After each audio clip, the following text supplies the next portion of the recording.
Okay. Brilliant, brilliant, brilliant. Here we go. Here we go. Let me put Hey, my other everybody. headset on real quick. Good morning. Good I think morning. this one has messed up my hair. But Oh, hello, no. Kay. Hello, hello, hello. Okay, I heard that. Whoever said, what do you mean messed up your hair? It's always messed up. Never thought that. Yeah, that Tragedy. was me. That was me. Brilliant. Hello, Kay. Hello, hello, hello. How you doing there in Swampland? Oh, man. It has been an adventure. That's for sure. It remains Yeah, an brilliant. adventure. I love Yeah. it. I love it. I love it. Uh, Brilliant, yeah, brilliant, brilliant. it's been really Yeah. something else. So many Yeah. things as The usual. mood shifting, the perspective shift. Yeah. Yes. Yeah. So many. And I love it. I love having, and I think I've done this to some extent forever, but I think now it's comes much more quickly Knowing, for me, knowing so. is Yes. And being deliberate, right? And being yes, conscious of the magic. right. And, just instantly looking for the value in a situation, look, and not just, I mean, because I'm a big person about learning, I've always thought, well, okay, what can I learn from this? But there's more value than just what you can learn. Exactly.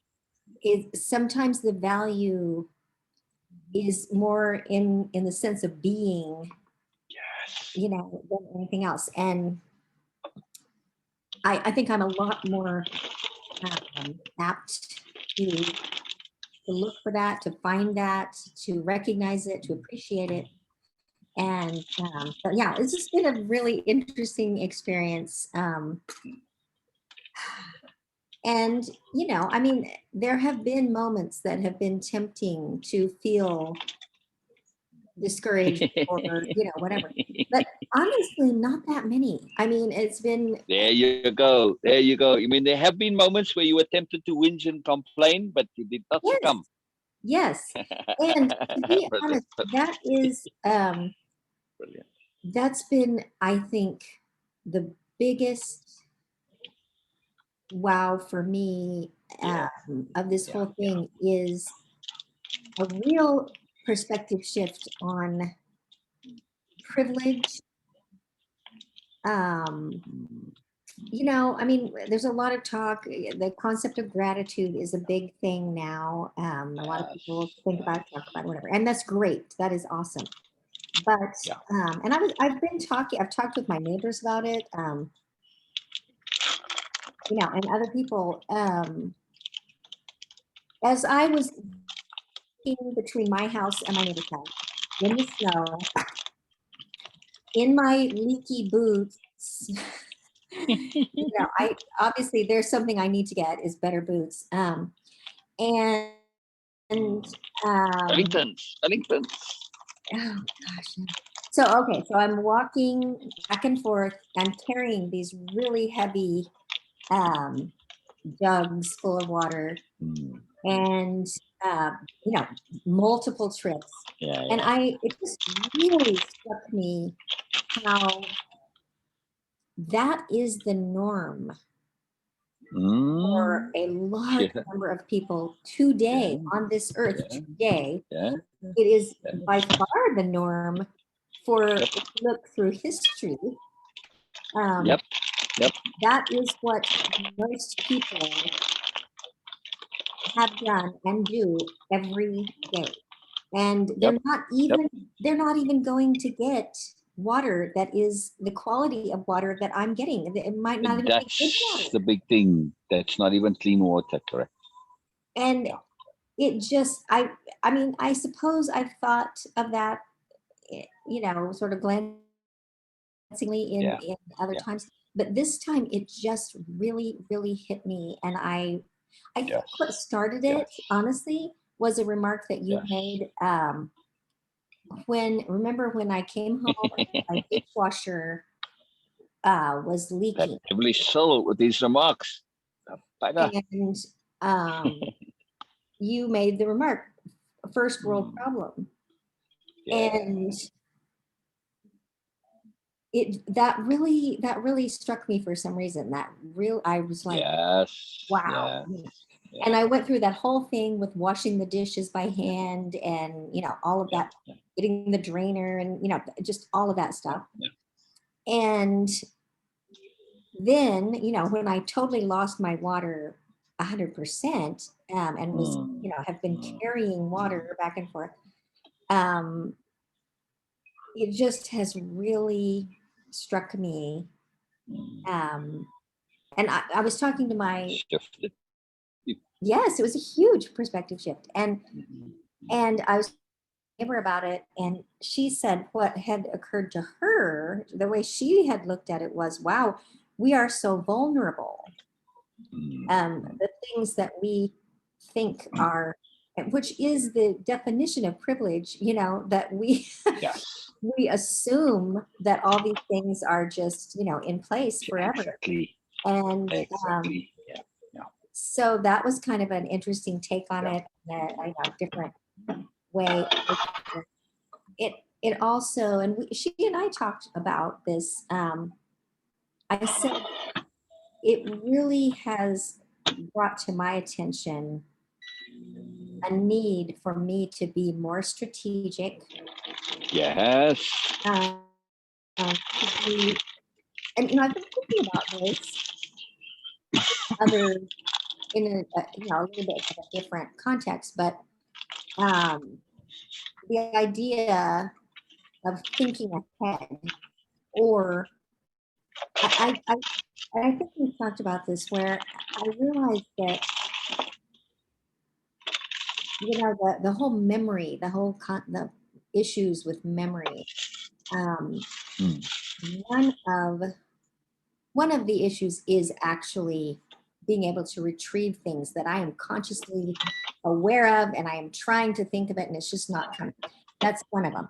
But the Mm. other one is, I have really realized how often I depend on seeing something to make me Mm. think of it. Mm. I don't think about it until I Yes. see it. Yes. Now, that I know that's a common issue, and that's why Yeah. people put a string around their finger. This is not Right. just me, Right. Correct. but still, I've become aware of the fact that that's a habit, and Mm. that is a habit, and it is something that can be changed really easily. Um, to practice thinking about things that are not right in front of your face. I Yeah. mean, that sounds kind of dumb, but Yeah. Yeah. and I think about things that are conceptual that I'm not necessarily seeing, but when you're There talking you go. about remembering something or doing something I need to do, or whatever, Mm. a Mm. lot of times I have been in the habit of not even thinking about it until something is right in front of my face. And I think I can become a Gotcha. lot more Yeah. strategic than and Yes. Yes. practice thinking about things Yes. that I don't have a Yes. physical reminder for. Um, Mm. and I do think that the whole privilege kind of spoiled Yeah. American outlook um, plays a part in that. Most of the time, I don't have to do that. People who don't have the privilege that I have, um, have to think, and I haven't had to, and made things into my life over it or something, where a lot of people, Right. do.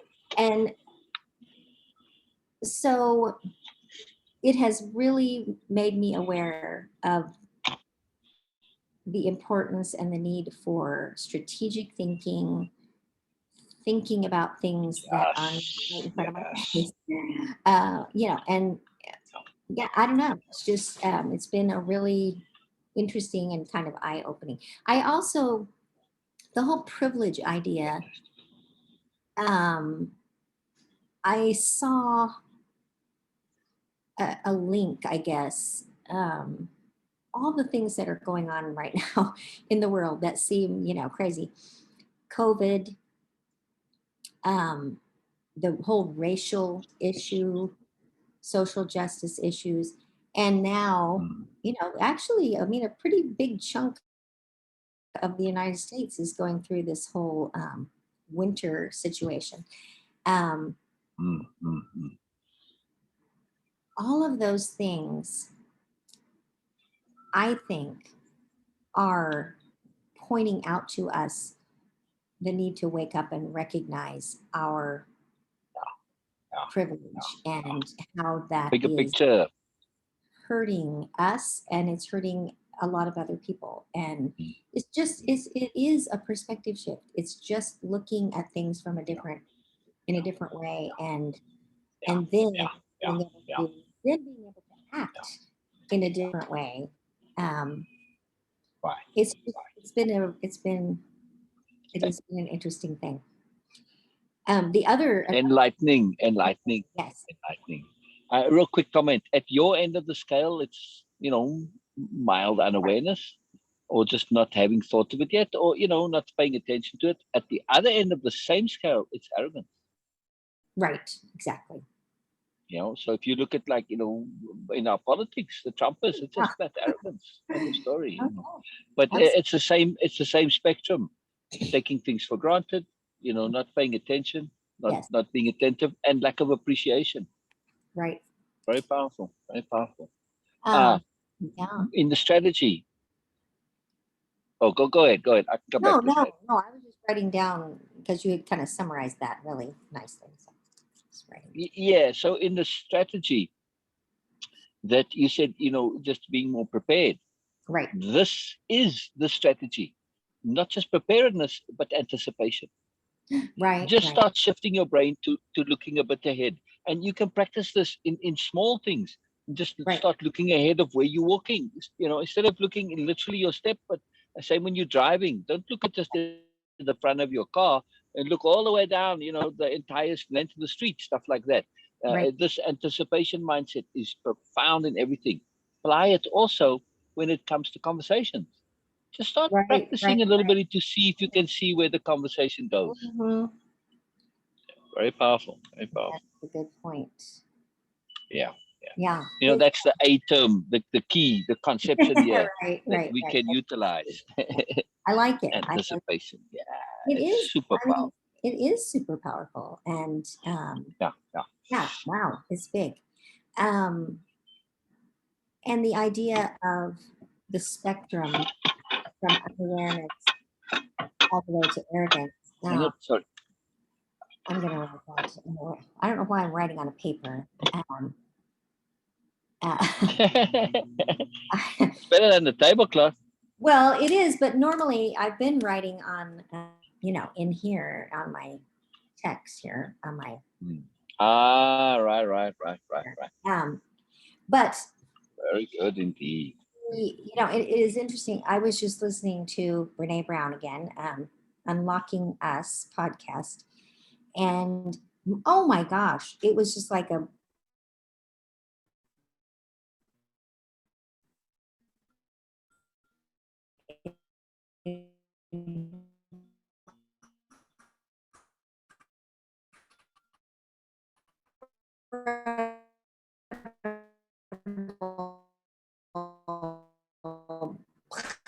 you know thing.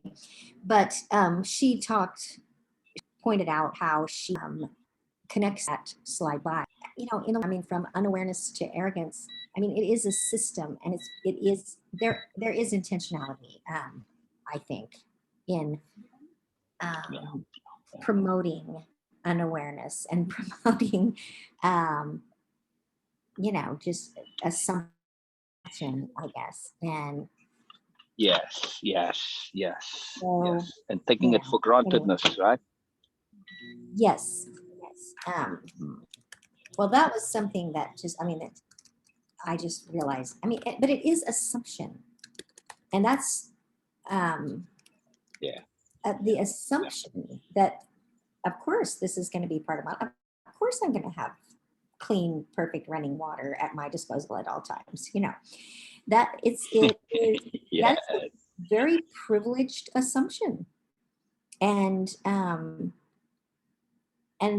I don't know. It really struck me somehow. Um,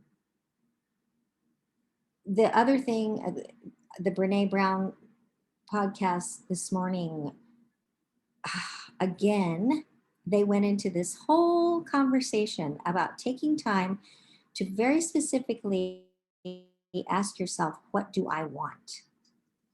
Which, is the question that has been coming to me from every angle, no matter where I go, no matter what I listen to, no matter who I talk. What do you want? What do you want? What do you want? And I mean, at the point where I just throw up my hands every time I hear it, I'm like, quit saying that. I don't know. I don't know what I want, and I'm trying to figure it out. But and I mean, this has been going on for, I would say, over a year now. And I mean, I've been fiddling around with it, but I mean, I still don't really know what I want. And I guess that's just going to keep knocking at my door until I figure it out, because it just is unrelenting in terms of that. Just, I mean, literally those words, what do you want? Come to me Yeah. in this. It's fantastic. It's amazing. It is I have amazing. I have a suggestion for you, kind of Was suggestion slash recommendation. okay. Every time you hear that, rather than saying I don't know, or I'm trying to figure it out, say yes. What do I want? Repeat the question, but as a real deep, earnest question from yourself, and say yes. What do I want? And just leave it there. Okay. Because when you ask such questions, when you put your attention on it, you get stuff come your way like crazy.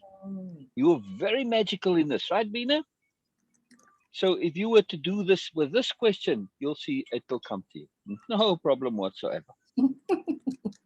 Well, Right, Beena? Look at Kay's intent and her connectivity. That's why you Kay connected, stuff uh, comes. It comes.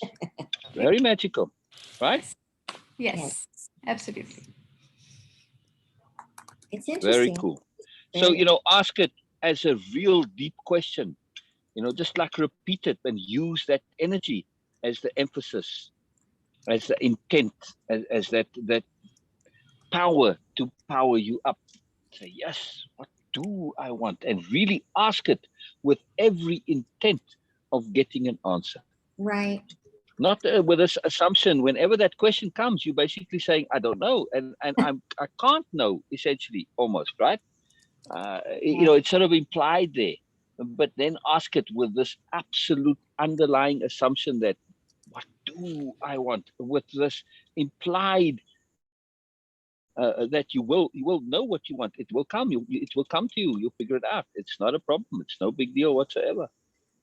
You're really asking to know, in other words, not I, even to figure it out, but to know. Yeah, yeah, yeah, yeah. It's really cool. It's really cool. And just trust, absolutely, but ask it with that deep, deep intent. What do okay. All right. I will. this? It's something that it's just energy. It's just an energy focus. And it's just to click onto that particular mood. Do you know what I mean? Yeah. Yeah, yeah, yeah. And when you do that, you get answers, right? Right. I see it all the time with you here. I just love it. It's too incredible. When you kind of grab into something and it grabs your kind of curiosity and your intensity and that intent, then you get all this magic come your way. It's too incredible. Yeah, look at my comment with the first world problems. That grabbed you, Yeah. and all sorts of magic is coming your way as a result. So you have an incredible brain in this regard. Also with memory, just it might be worth your while to just look up mnemonics a little bit, simple mnemonic Right, techniques, right, such as associating things you want to remember with something exotic and unusual, something easy, like strange, right. So rhyming mnemonics, you can do that. Lots of ways that are simple memory techniques. And they're all over the show. Probably if you look up mnemonics or memory techniques, remembering techniques on the Wikipedia or someplace like that, you'll probably find plenty. So yeah, it's Right. cool stuff. It's very cool stuff. Yeah, it is Very, very interesting. cool stuff. Yeah. And Okay, it's very well, simple. I mean, it's really just association management. yes, Very basic stuff. Very basic. yes. So the other thing that I did since the last time we spoke, uh, I was watching the impeachment uh, Yeah. Yeah. proceeding and got really, What you call that? The procedure. well, I don't know, Very painful procedure very too. painful procedure. I just got really involved in that, and I just was glued, and I could not turn away. And That was interesting. It was it interesting. was very interesting on so many levels. But Yeah. Eventually, I got, well, okay. Remember when I was telling you about having this conversation with Phil about, oh, there's going to be a revolutionary war, and, Yeah. all Yeah. that. Yeah. And you had made the point that our current situation is not the same as it was during the revolution Yeah. because we have a constitution and we Right. have lawful means of redress of grievance. And Correct.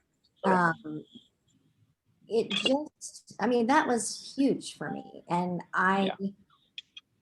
but it really brought to mind not only the need, um, not only the right, but the responsibility of doing those things. And Exactly. Of exercising your constitutional rights. exactly. It's So not a privilege, it's a it's responsibility. I mean, it's a privilege too, but it's a profound yes. responsibility. Yes, exactly. So I looked to myself and thought, okay, what have I done and what am I doing? And I mean, in the last few years, I have certainly improved in that. I mean, I have contacted my legislators. I have um, Yes.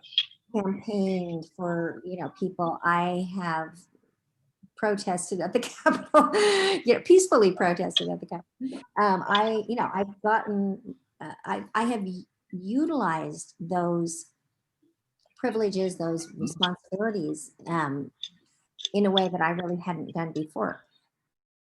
But Mm. I thought to myself, okay, but I'm sitting here watching this thing, and I have a very definite opinion about what I think should happen. And it really is my responsibility to contact my No, representative no, and let no. them know. Now, Right. in my particular case, it seems like, and it was a big temptation to think, that's stupid. That's a total waste of your time because Mm. my representatives, I mean, my my senator, I have two senators, but Yeah. the one is just like completely outrageous in Hoff. The other one, Lankford, was the person who was speaking when the Capitol was attacked. He's the one Well, who was getting ready to he was one of the people who was saying, I don't think that the electoral votes are. right. He's one of the ringleaders, in other words. Yeah, he Yeah. was Or standing contributors. talking. Right. Every time they show the attack on the Capitol, he was the one that was interrupted in the protest building. So, Wow. I mean, he is as red as could Yeah. be. Wow. Um, and I also thought, he's not even, I mean, he's not ever going to even see this thing if I send him an email. If he does, he's going to completely ignore it. My fellow Oklahomans are 90% in favor of, everything he says anyway. Oh, wow. So, I mean, 90% is I'm making that up. Yeah. Oh, no, it could be close because, Trump had 87% approval from Republicans. Oh yeah, and I mean Oklahoma. Oh my gosh. Anyway, all these ideas kept coming of this is stupid, waste of time. Don't do. And I was like, no, it doesn't even matter. I don't care if he never sees this. For me, it's important for me, and it's important for me to clarify my thoughts, Yes. and it's important for me to put this out there. And Yes, Kay. do Yes. my Yes, Kay. Yes. do my duty, follow my constitutional duty. So I'm doing it, and so I sat there and I wrote this email. It's pretty long. It was really more of a letter, but I really was trying to get it to him before the vote took place. And so I sent it as an email. I did not know how on his website Brilliant. how to attach something. There wasn't really a place where you could attach something. So I had to type. Right. Yeah, because they worried about viruses with attachments. Right. So I just had to write the whole thing on his as an email. And I did it. I showed it to Erica a couple times. She made some suggestions. I changed it, and I'll have to send it to you guys and see. Oh, please, absolutely. But anyway, I sent it. So you haven't sent it yet? Oh no, I sent it that night. I sent it. Oh, okay. They voted on Saturday, so this was Friday night that I was writing it. Friday afternoon, whatever. So, and Friday was when the defense presented their case. And I had watched, the other, and they were, oh my gosh, they were so good. It was so comforting and wonderful to hear intelligent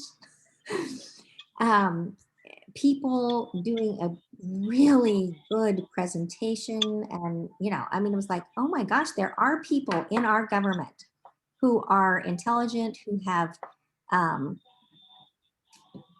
conviction, who have a brain in their head. It was really nice. They exist. They do exist. Yeah. Do exist. And then the defense started.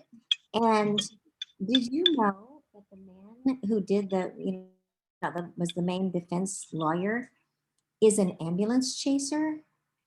I mean, I saw ads for his lawyer firm. He sued Trump. Yes, and he sued Trump for fraud. Anyway, unbelievable for voter fraud. but it's just too hilarious, right? You could not write this stuff. You couldn't make this stuff up. But I was proud of myself because I thought, okay, I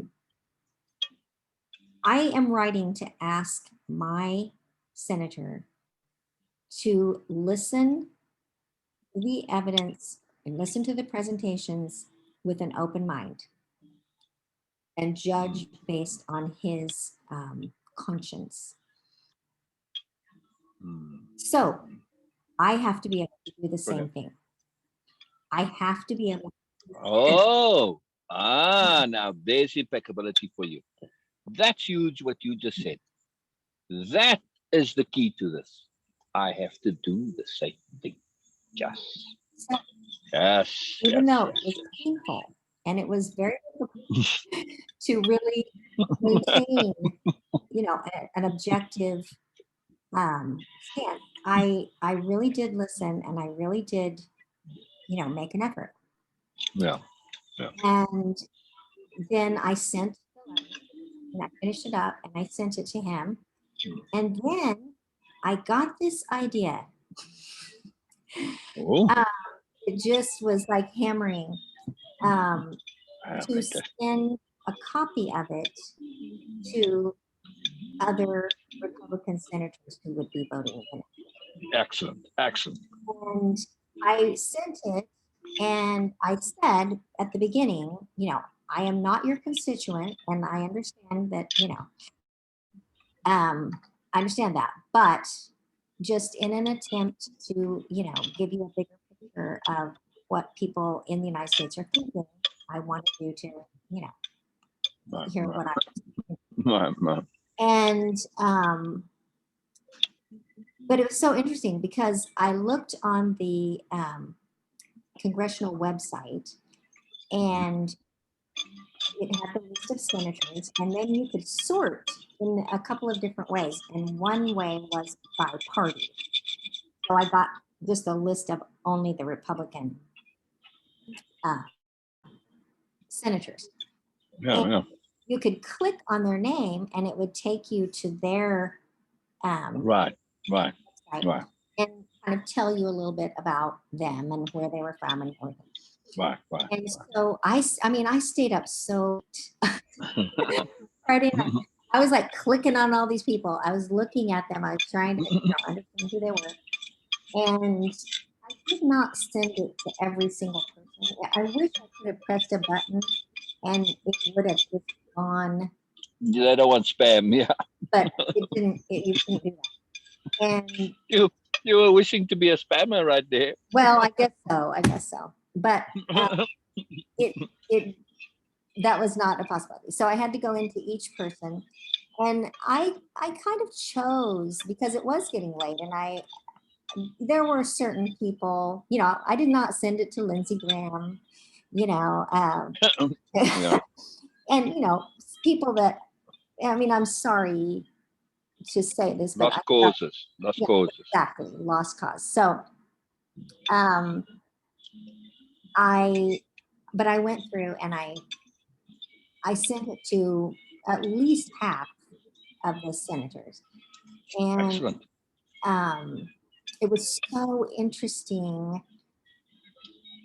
I've gotten a number of responses. They're automated responses. I haven't had anybody actually Yeah. say, here's, thank Respond.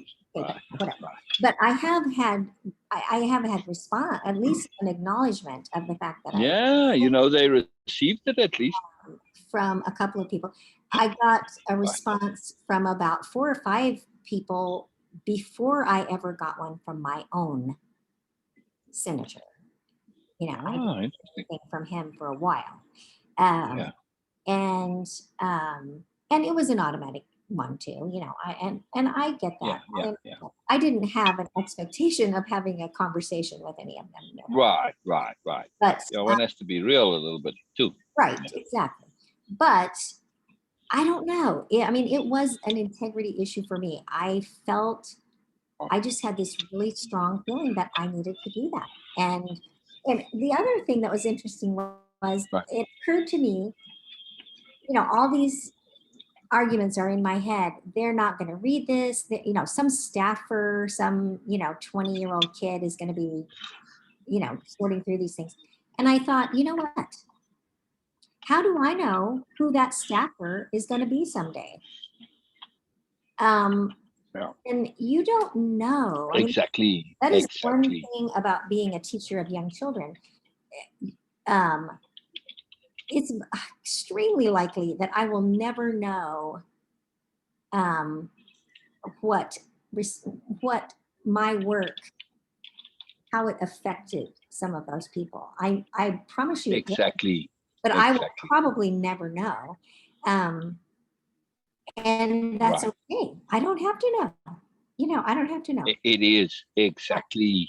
And Exactly. maybe Exactly. some staffer will have read that, and it might have, maybe it would make a difference to them. Who knows? But even if it Yeah. doesn't, Yeah. it was really Yeah. important for me to Exactly. So anyway, that was interesting. Exactly. You shared. Yeah. You shared. You shared. And sharing makes a difference. Yes. It's true. Well, and like I said, I mean, it's really important to me Further. that I am taking advantage of and doing my constitutional duty. I'm doing it. I'm putting the Constitution in action the way it was intended to be. And to say, and to me, that is patriotic. That's being a patriot. It's not Right. saying, well, Right. you know, I'm not getting my way, so I'm going to go in and beat the building down. You know, Right. So, and I also heard a super interesting. I listened to these podcasts from the History Channel, and they have this day in history or something, and they'll take whatever date they, you know, like whatever today is. I don't even know. Is it the 17th today? My grandmother's birthday. Right. Right. February 17, but then they'll say, you know, 1861 or something, and they did the most recent one they did was about, and they mentioned this in the Trump trial. The Capitol was not, it didn't actually get attacked, but there was a mob that came with the intention of attacking the Capitol and disrupting the electoral process. Yep. It was like a week before the Civil War. It was. Oh, wow. Wow. And, Interesting. it was so interesting to hear it and how similar of a situation it was. And History repeating itself. Interesting. And really, the reason it turned out differently was, now I can't say the man's name. It's someone I've heard of before. But he was the head of the army at the time, and he got wind of the plan for the attack, and he was actually, I mean, the people that were coming were anti-Lincoln. Right. Yeah, you think. Yeah. And you're Democrats, in other words. well, you would say that. Yeah, they were actually. Yeah. Because Lincoln was a Republican. Yeah, I know. Everything is completely switched. It's too amusing. It is funny, I know. But anyway, the guy that was head of the army was actually not in favor of Lincoln. But interesting. But he, unlike some of the other people we have today, said, this is not okay. This can't happen. And he prepared and defended the Capitol and got all kinds of troops there. They put cannons, and he put out a statement that said, anybody who comes into this building unlawfully, I will tie you to the cannon and blow you out the side of the building. Wow. So they were better prepared, and so it didn't happen. But so I don't know, just so interesting things. So. Yeah, history is going to be a very harsh judge on McConnell. Because the evidence here is so clear. I mean, they took out a permit for that rally, and they also got a permit or changed it. I forget the detail on that precisely, but for the Capitol. Really? Yes. Wow. So there's pre-set intent. Furthermore, not only that, but also there were warnings from FBI and other places. So just shut down. And they took preventative measures to call troops and put troops in place and all this. So they cleared the way. So, this is not something that you can say, just spontaneous. There's so many deliberate things from the White House. You can't Yes. claim this as anything other than deliberate. And, So and then the fact that once it was in place and was happening, nothing came from the White House to try to stop it or slow it down. I mean that, and dereliction. that was, to me, they made a bit of a point of it in the trial. Exactly. Yes. Yeah. Sorry. Yeah. Hi, Sarah. What are you doing? Huh? Are you looking? Yeah. Oh, look you there. Oh. I suppose you want to go outside. Is that what you're trying to tell me? Hello, girl. Hello. Say hi. Are you happy now? You're getting all the attention, and I'm not getting the attention from Sarah. You're jealous? Yeah. Oh, you're looking at me. You're looking at me. You heard me say jealous. Oh yeah. Oh yeah. We're not rivals, Sarah. We're not rivals. She did eat and she didn't go outside. So I probably should let her out. Yeah. Sure, go ahead. Mm-mm. And it's a big process because I have to clean the snow. No problem. Okay. Yep. Get up. Here we go. My chocolate pudding is liquefied, Beena. Nice though, but it's the most interesting. I've never seen it go like this. Most intriguing. It's not pudding, it's just chocolate sauce now. That's most fascinating. Still delicious.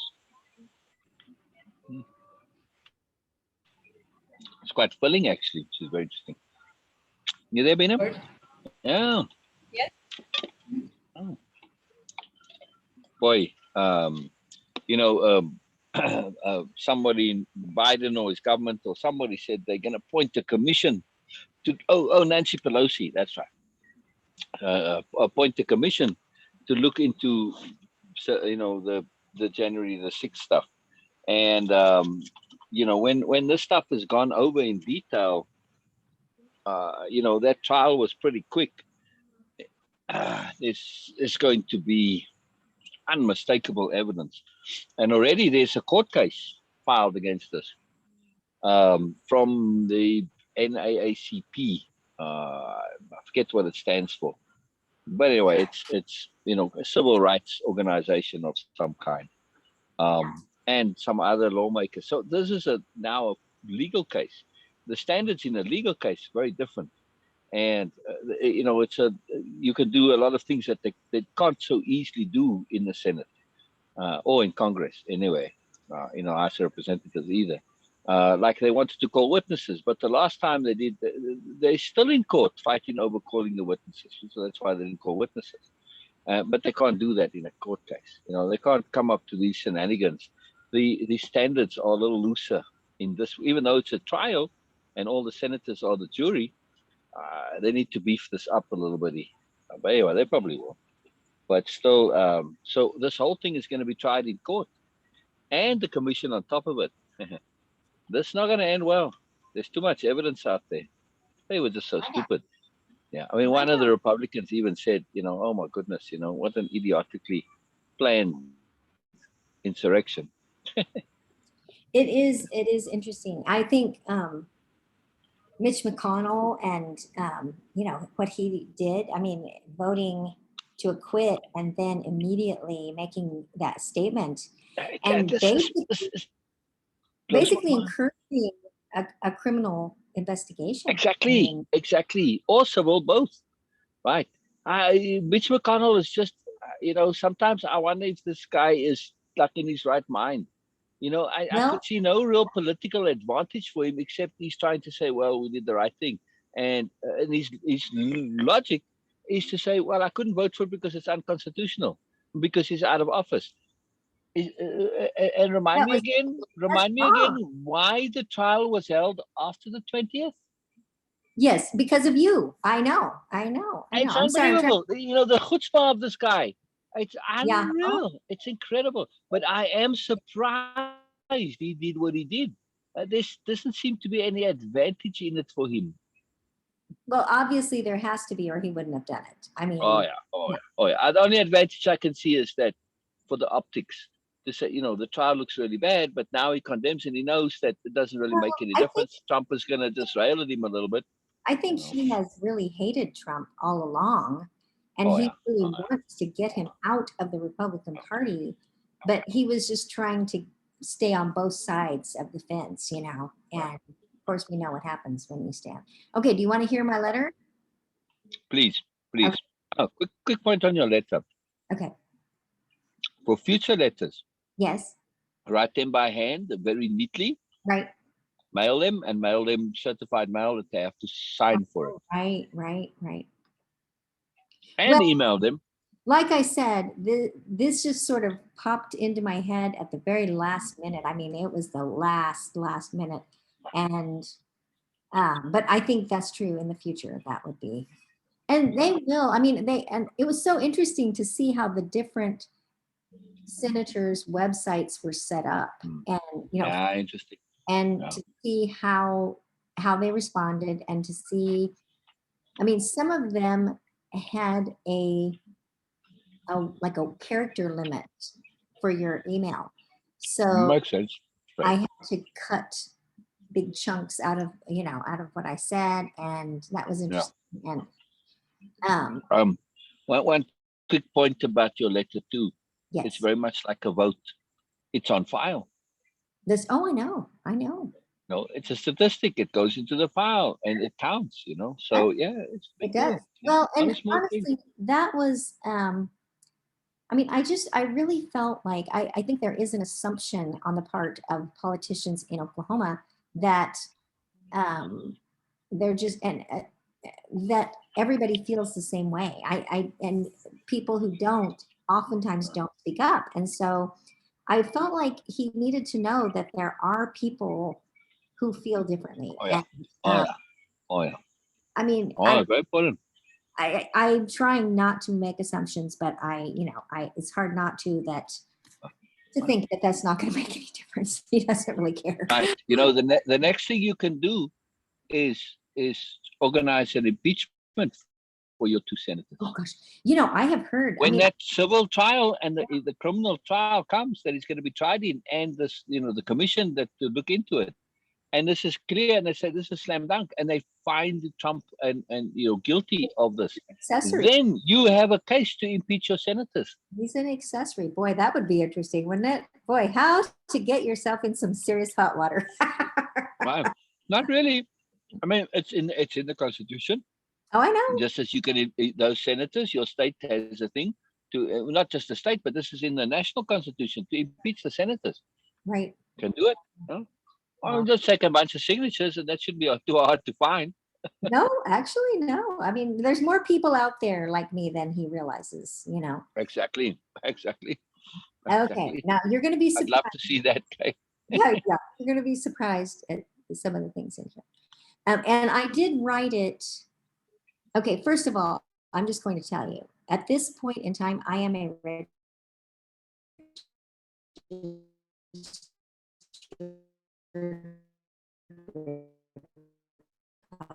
I started out as a Democrat. My family they were all Democrats for the last 200 years, and or however long Democrats have been around, I don't know. But they were Southern Democrats, like you were talking about, that are really basically what Republicans are now. They were dreadful. They were like flat out racist. Those Southern Democrats were horrible. And anyway, but that's my family, and so when I first registered when I was 18, I registered as a Democrat, and then I got really disgusted with everybody, and so I changed to independent. And then and then I don't remember what happened. I got disgusted again, and I changed to Republican. And I've never changed it, even though I haven't voted that way or thought that way for a really long time. Partly because this sounds really stupid, but when I was campaigning for my Democratic candidates, I would go and knock on the door, and people would say, "Well, what party, is she?" And I would say, "Oh, she's a Democrat." "Oh, we don't. We vote a straight party ticket. We don't ever vote for Democrats." And I would be able to say, oh, well, I'm a registered Republican, but here I am out campaigning for her because I think she's, blah, blah, blah, Brilliant. blah. Right. So it was kind of a, sort of an advantage. And it doesn't really affect, unless you are active in politics, it doesn't really affect, anything. Yeah. But I am getting ready to change that. I just don't feel I can be associated with, with that for any reason. yes. In good conscience. Yes, in good Yeah. conscience. But Now, is Oklahoma a republic? is it a republic? Yeah. Some states are republics. I believe California is a republic. No, I don't believe we are. No. Yeah, and some states are even commonwealths, believe it or not. Yes, I know that. But Well, no, because if Oklahoma was a republic or some state that you previously lived in, then you could call yourself a Republican. that's true. Well, I guess, I don't know. Anyway, but I did kind of use that in my letter to him because I wanted him to realize that, I was, I'm a registered Republican. And I'm writing to you as a registered Republican to tell you that I do not like what's going on, And so anyway, and also I discovered, I didn't know this about him, but he is, not surprisingly, a big time, quote unquote Christian. And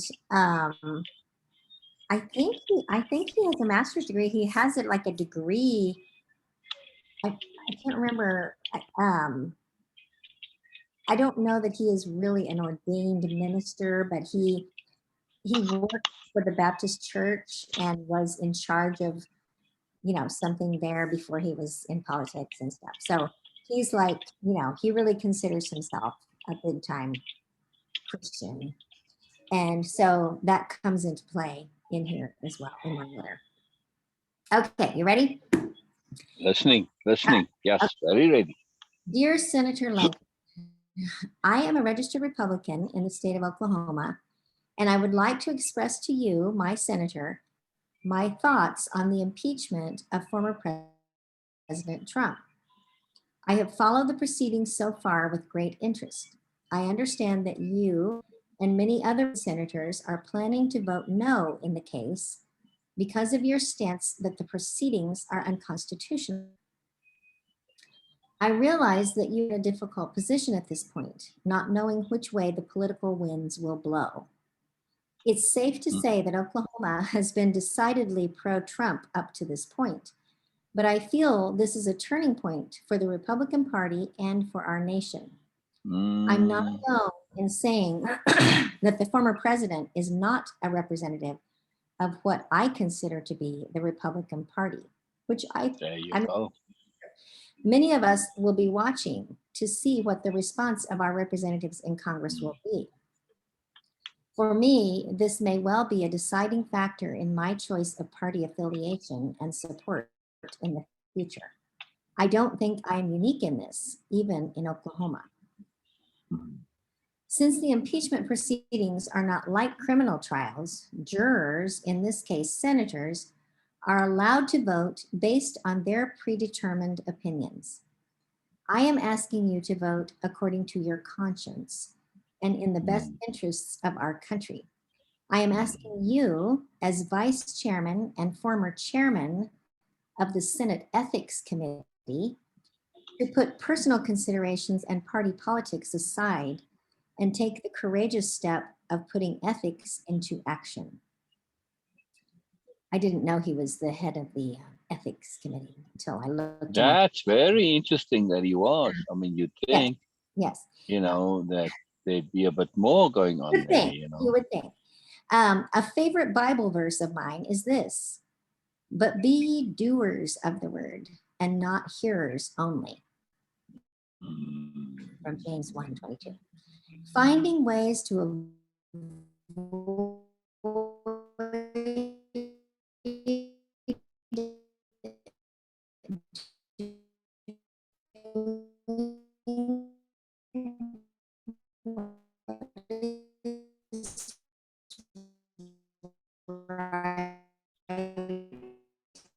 and necessary may be convenient at the moment. Our country is in need of healers, was indisputable. Well-educated Christian and not understand and know in your heart that Donald Trump is guilty of what he has been charged with in this impeachment trial. Voting to acquit based on the fact that he is already out of office seems to me to be a convenient way to avoid the issue. He committed these acts and was charged for them while in office. The fact that the trial is happening after he has left office due to the fact that the Senate was not in session is irrelevant. The fact that the punishment of removal from office is not possible is also irrelevant. What is relevant, in my opinion, is that our constitutional republic and the rule of law is preserved, and that the message is sent loud and clear that any attempted deviation from this by anyone will not be tolerated. This message needs to be sent not only to Mr. Trump, but to everyone at home and abroad. A slap on the wrist is not enough. Attempting to sweep this under the rug and move on would be cowardly and deadly to our democracy. A conviction by our Senate would give our country confidence and our enemies pause. I am a retired Oklahoma public school teacher. I understand that you were also a teacher at one point in your career. As you know, children and young people are the future of our state and of our country. They will inherit these United States. They will learn from our actions what we really value and what we really believe it means to be an American. This is our opportunity to teach by example. What example will you choose to leave for our children? These events are historic in nature. Your response will be studied in future textbooks. I hope that my senator's response will be recorded as courageous, independent, honest, and in defense of our Constitution, not self-serving or politically motivated. I hope it will be truly American in the highest and best sense of that word. My hope is that you stand up for what is right for the greater good and courageously uphold your oath of office, which includes the phrase, I will support and defend the Constitution of the United States against all enemies, foreign and domestic. The term domestic was put there for a reason, as was the Constitution's inclusion of impeachment. The framers were well aware of the possibility of events such as the ones we've seen during the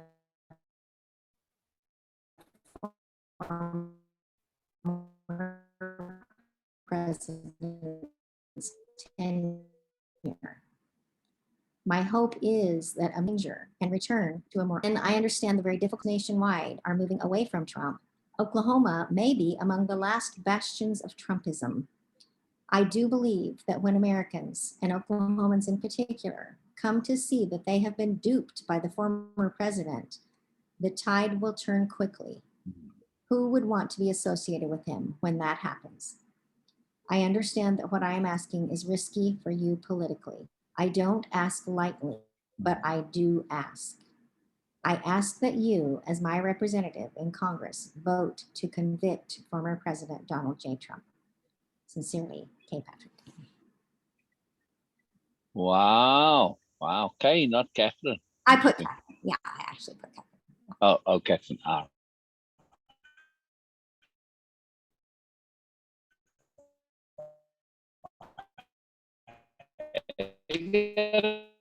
Get the formal out, when it's appropriate, right? Yes. It's a beautiful letter. And it was so interesting because I edited out things that, it was very tempting to speak in a much stronger way. And I took out some things that I thought could have sounded more, I was trying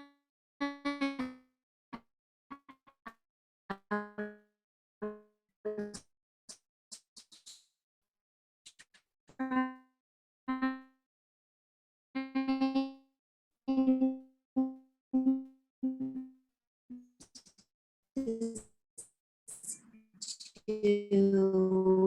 give him the benefit of the doubt.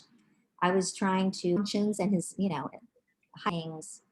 I thought he would make choices. The Republicans who did vote to convict, they have just, whatever. Yeah. But, and I wanted to acknowledge that fact and say, I understand it would be really hard to step up and do the right thing, but I am asking you to do that.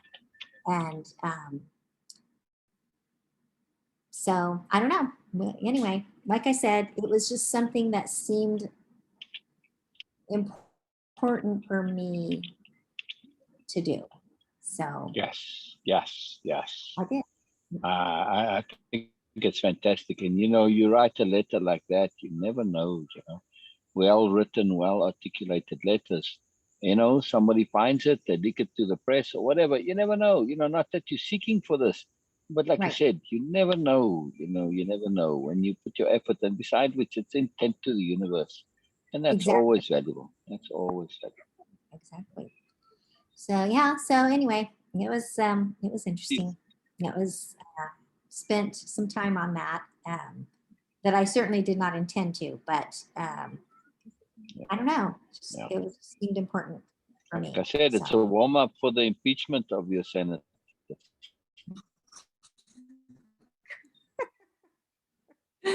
great. know, Yeah. impeach the senators who Right. voted no. There's 45 of them. Oh, I know. That's it. I They know. all up for impeachment. I'm sorry, and it's a slam dunk case. Yeah. It will be interesting to see. I wonder. There is Yeah,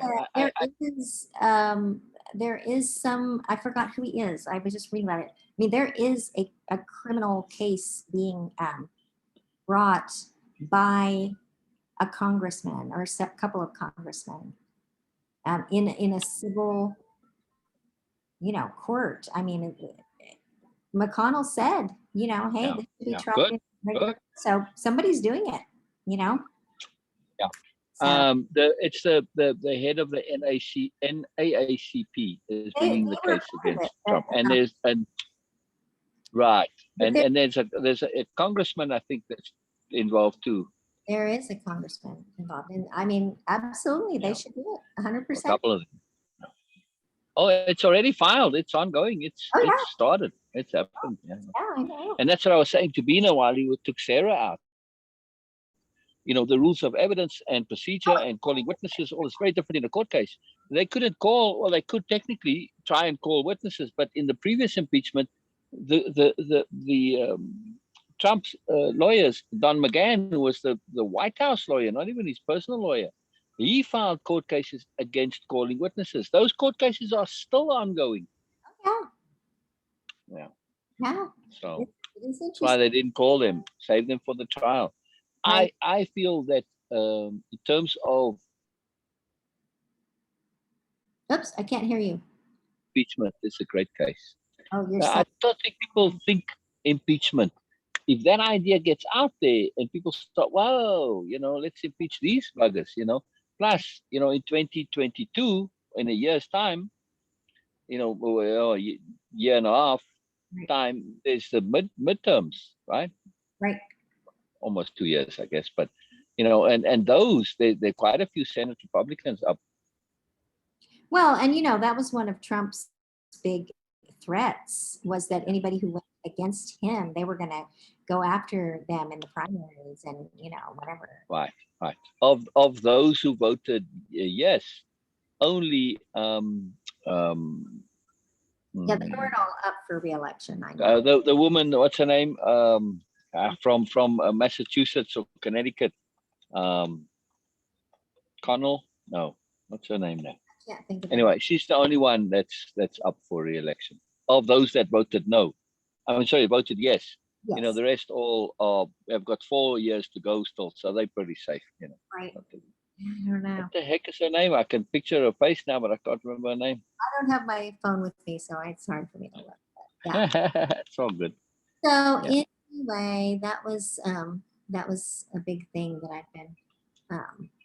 There's been a lot going on since I talked to you last. Snowstorm, Fantastic.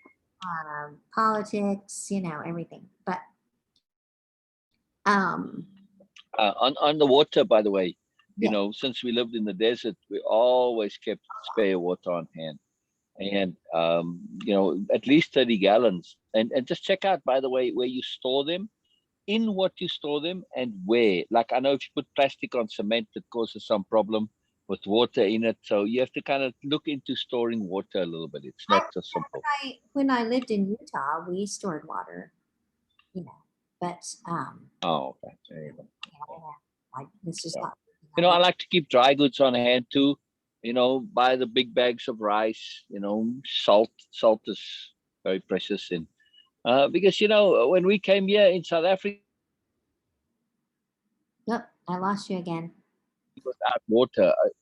Uh, I was saying in South Africa, power. When I was there, now it's a different story. Right. But power outages were just unheard of. They would perhaps once in a blue moon. Yeah, I can maybe remember twice where it happened. We're going to have a power outage, and they sent us a letter to everybody, like a week or a month in advance, warning you, and it's like a whole big rigmarole. Well, we're It's having amazing. things right now. Usually, we lose our power because of ice. Yeah, Usually, when we have snow, it's mostly ice, and yeah, then all the limbs fall on the lines, and everything gets messed up. But this yeah. snow is like Utah snow. It is powdery, but there's such a huge use of power right now that now we're having these rolling blackouts where and I've only had one, but they turn the power off in certain neighborhoods just for like an hour, and then they'll go to another neighborhood and turn it off, and then they'll go to another one, and just Yeah, to try yeah. to keep from having an accidental blackout. So Most interesting. Yeah, I wonder if they lay the lines differently. If they had underground lines. I mean, I lived a large chunk of my time down there in on the Cape of Storms, for cracky's sake. well, there's been a lot of talk, with all the storms we've had and all the electricity loss that we've had over the years. There's been a lot of talk. Our mayor, who I really like, talked about that not too long ago, and he said, hey, we could bury all the lines. I mean, absolutely, but it would use up like 80% of our budget for the next 40 years. 40 years. So they said, Yeah, that's what I figured. They kind of went for the cheaper systems to get it because they had to put it in really fast and quick. Now I suppose in South Africa too, but that they opted for the cheaper solution because they needed it fast. So yeah, but short-term thinking. Oklahoma and Oklahoma City is very spread out, and so Yeah, yeah. you know, our infrastructure is, you know, kind of a mess. But and it's just culturally, it's a really big thing to build a new house, and new neighborhoods go up all the time, and so they're just, they have to put in all the Mm, mm. new utilities, and you know, There's another difference, which I won't be surprised to see more shifts coming. It's already started with the prisons. Privatization, they said, no, we're going to phase this out. How much? They just said, we're going to phase it out. Over what time period and how soon, all this, we don't know. So, reality meets ideology. You have to listen to the wording very carefully, right? But it's a start. I wouldn't be surprised if some of your critical industries like water and power right. get nationalized or shifted into that. That was the difference in South Africa. The company Eskom, it's a government thing. They privatized it since, and then once they privatized it, it all went to pot. It's terrible now. It's one of the worst in the world now. And at that time, that national, South Africa's power, they produced more electricity than the rest of the whole African continent combined. Yeah, yeah, wow. Because of the mines and all this, it's very sophisticated down there. But and burying the lines and all that, because it's government, they do it right. Right. Yeah. True. They have all the Now money. again, government can be horrible too, but it when you really make an effort and you have accountability and all this, then it's a big difference. It's amazing. Yeah. Well, yeah, I don't know. It's an interesting Yeah. thing. So, all right. Well, I've taken up half the time talking about other things, No worries. No worries. but It's brilliant. It's great stuff. It's great stuff. Very well, exciting. Yeah. yeah, it's application. It's application. So, Yeah.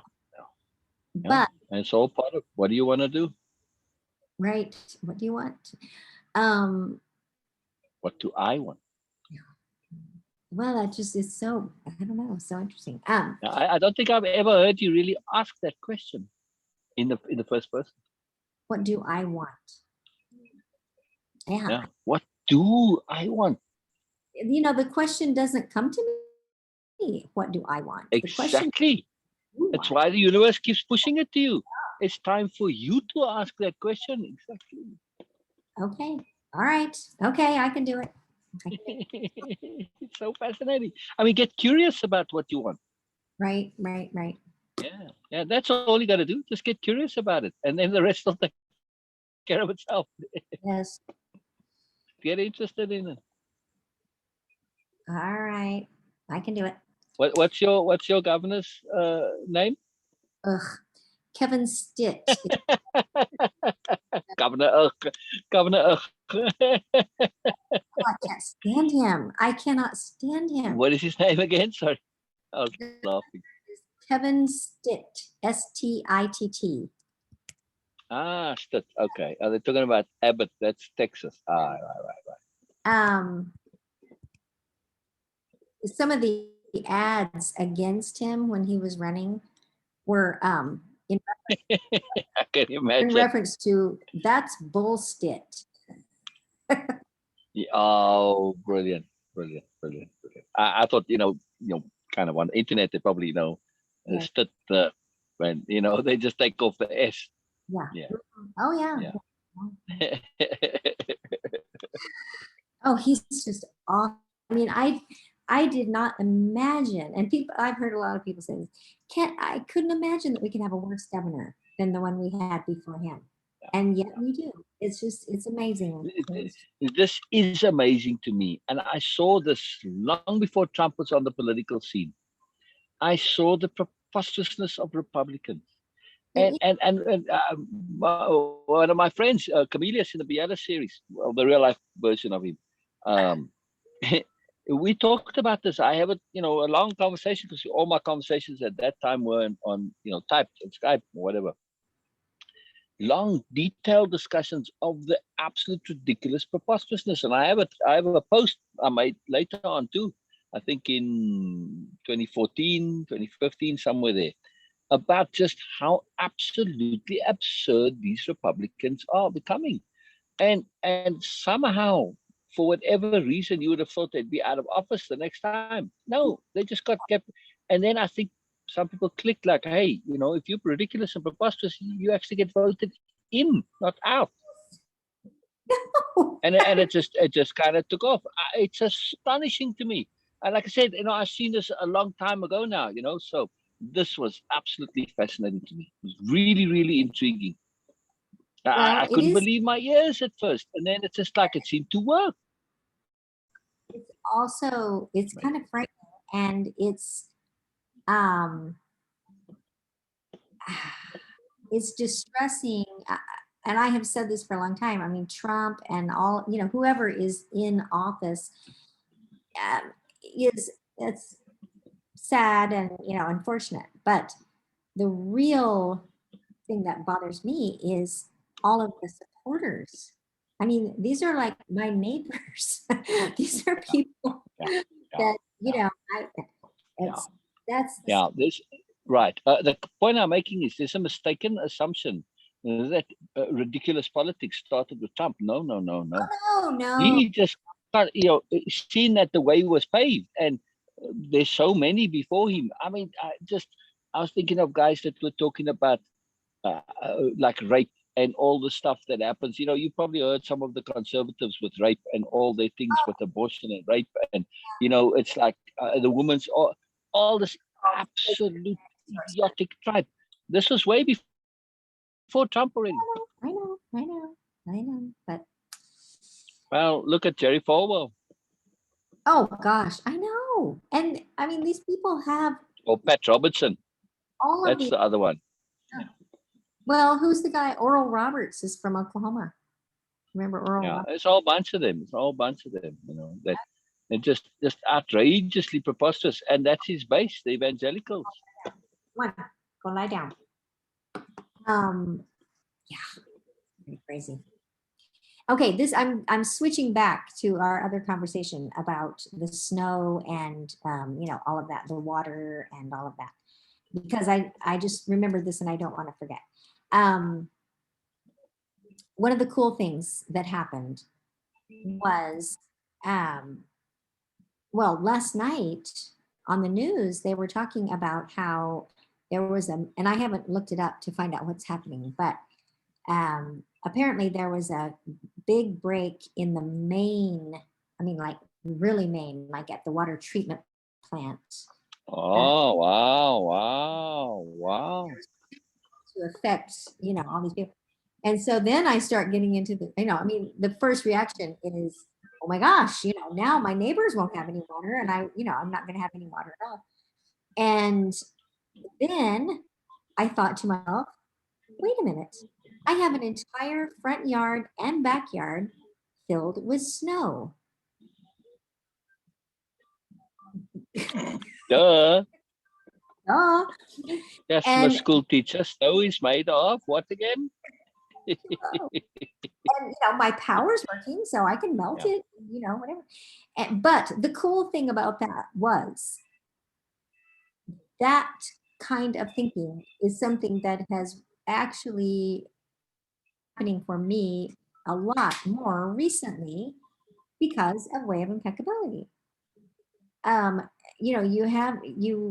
think, oh my gosh, here's this terrible problem that is insurmountable, and then you start looking around and you find other ways of solving the problem. You look at it from a different perspective. Yes. Whatever. Yes. And I was Yes. Yeah. Cool. I thought that was very cool. So I went outside and tried it. Got That's a big very cool. That's water on the stove, and there you go. So, I mean, tub full of snow. Wow. Exciting. Well, fill up your Cool. bathtub while it's still there, the snow. Well, I know, really. Yeah. Okay, Yeah. so That's fantastic. Real quick little point. yes. Rick Perry of, idiot fame, talking about idiots running for office, right? He's saying that Texas is willing to go without power because this is a sacrifice they're willing to make to keep government out of power. Oh wow. Power. Like running the power, not in legal power.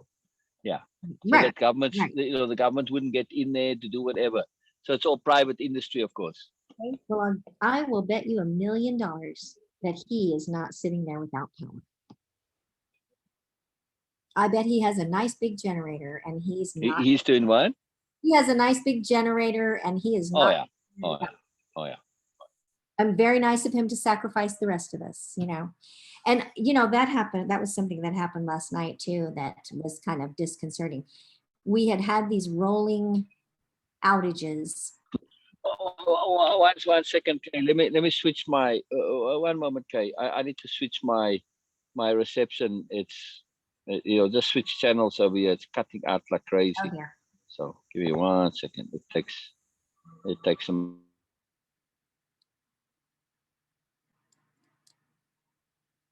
Oh, I can't hear you.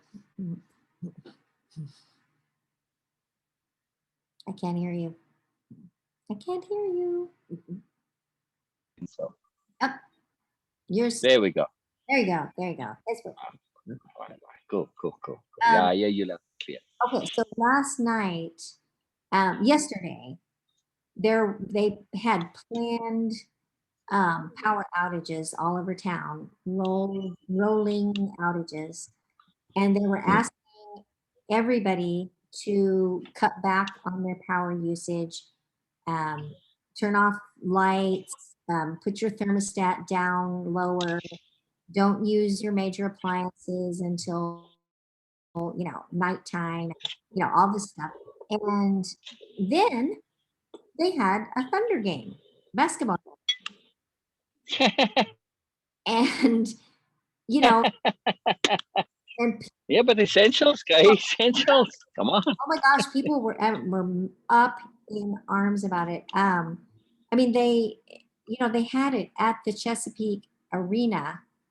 Mm, mm. There were no people. No, they're not allowing fans. So here Yeah, are teams playing each other in front of one, and they are lighting up and heating this whole huge arena, yeah, yeah. asking us at the same time to turn our thermostats down and have these power outages, and people were just wound up. Wow. See, fuel for the impeachment. Well, there you go. Not just the senators, but the governor too. Well, interestingly, the governor of Texas um, made them call off a basketball game in Dallas Ah, interesting. because the governor of Oklahoma was skiing in Colorado and couldn't be bothered to, become involved in it like that. Wow. And the Thunder organization said it's really not our call. It either has to be, the government or the Mm, NBA mm, has to be the one to call it off. It's not mm, our choice. mm, mm. So they did make all kinds of efforts. They kept the whole place dark except the court, and did all kinds of stuff. There you go. Yeah, I mean, if there's no fans, for heaven's sake, Well, you can play it inside a school gymnasium, and that's it. Doesn't matter really. postpone. I mean, Yeah, anyway. exactly. But that's Exactly. Two real things on the preparation, real quick, while we're on this topic. yes. That I'd recommend a small electric generator. They're Yeah. not that expensive, it's just something to maybe at some point acquire or even trade for or whatever. And the other thing is, you get the smaller gas bottles, I forget what size that is, and you get them with a heater, and then you have the adaptation you put on that you can cook on it, and that will last you a week or two at least with both heat and cooking, just to have as a backup for when you have no power. It's very helpful. Oh. Well, Yeah, and back they're not expensive. The gas, it's not that expensive. I have to tell you, I'm a little bit afraid of gas, and so I have to get over that. Uh, Um, and yeah, yeah, yeah, natural gas is a big thing in Oklahoma because we yeah. produce all of it. Right, And right. I have gas logs in my fireplace, Well, there you go. but they haven't been used in many years, and I need to get over my fear of them, and I need to get them inspected and make sure everything's Yeah, okay. yeah. It probably would be a really good idea. I know a lot of people who use that, and they'll like close off part of their, the part of their house that has the fireplace in it, and just stay in there until power comes back on. Right, exactly. To have an alternative source of heat, but you can't easily cook on that gas fireplace. But I No, suppose if you really had to, you could. no, but I guess you could just eat, you know, Ah, you put baked potatoes in tinfoil and put it in there. just eat a peanut butter sandwich or something, if you have. Right, right. But I mean, still, if you want warm food, you could bake baked potatoes and take a tin. You just make little holes in the tin so that the air can come out, and you put it on there and heat it up. It's just Yeah, you can put that on your car engine too, by the way, and do that. that's true. That is true. I actually took a course many years ago when I lived in Utah. It was a wilderness survival course. Excellent. I don't really remember that much about it because I haven't used it since then, but it was Yeah. really interesting. And the one thing I remember, and this is so awful, If you like, because people are in the desert a lot there, and this guy said, if you were lost in the desert, to save your urine and drink it, because urine is sterile, and it wouldn't hurt you, and it's just using whatever water. Sterilized water. Yeah. If you didn't have any water, that Right. it's like, wow. Yeah. It's one of those survival things, Bear Grylls, right? I know. It's a good thing. I wonder if he's done it on his show. Maybe. Done Okay. some wild stuff. So you'd think at some point, yeah. Yeah. Well, probably. There's all kinds of crazy stuff that people know how to do. In the army, they always told us to, if you have athlete's foot, to pee on your feet. Really? It helps for that, apparently. Yeah. Because athlete's foot in the army it's impossible to avoid. It's just endemic. It's just terrible. Showers and all that. Yeah. Gross. I mean, no matter that, you scrub those showers every day, and those are, cleaner than hotel showers. The bathrooms, everything, but doesn't matter. You still get it. So. Ew. Yeah. Okay, so I think we should spend a little bit of time on this session because, Yes. we were like halfway through, or maybe a little bit more than halfway. The session is Module 6, Habits and Mood Management, and Session 4, Full Incorporation and Practical Application. And so we talked a lot about incorporation and making our intents a physical part of our bodies. And I had gotten to the part where it's talking about face posture, and stance. Yes. Oh, big important point. Yeah. Big point. Okay, so we had already talked about the face. And I didn't go back. I saw in here that it said the suggestion was to go back and look at some of the past videos of myself, because I said I kept making this funny face, and I haven't done that yet, so I will have to go back. But how many instances did we find, Beena? 63?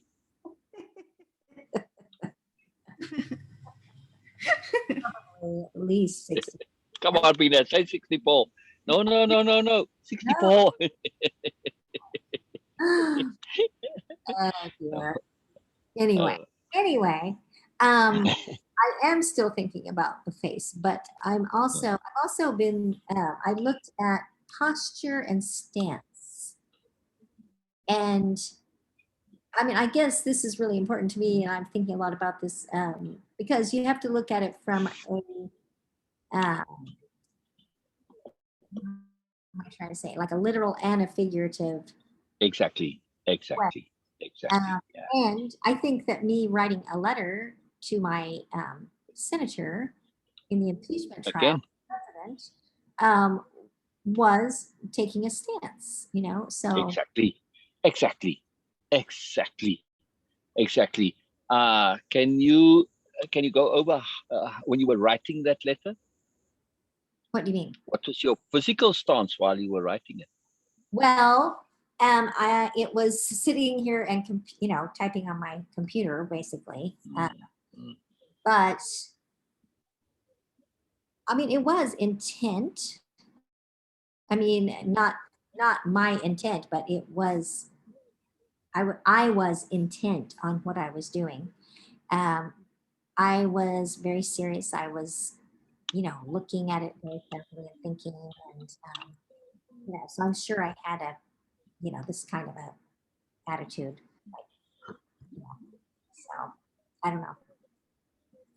I know it's funny to think of me that way, but I can be very.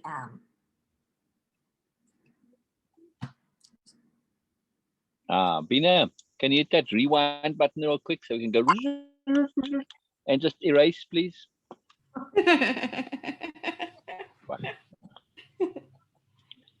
I see nothing amusing about thinking about you that way. Not in one little tiny iota. I know I have a great sense of humor and I have fun with all sorts of things, but no, it's not amusing to think of you that way. I know you didn't mean amusing, but I'm making the point. It's I know. not funny to think that way at all. Actually, quite the contrary. Okay. You think it's funny, not anyone else. Right? Yes.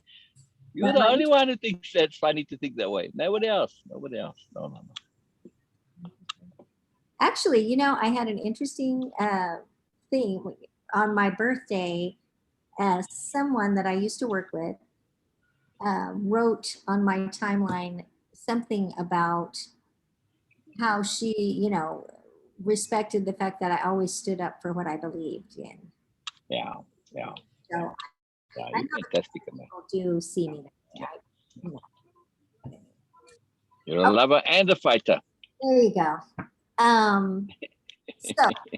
I looked up the word posture and the word stance, Nice, nice, nice. partly because at first they seemed like they were very similar, and I was trying to understand the difference. Um, and it was really interesting. Posture says the position in which someone holds their body. And then it said there are two kinds of posture, dynamic and static. Dynamic is moving, static is standing or sitting still. Mm, Um, this was really interesting. That good posture is important for your health. yes. That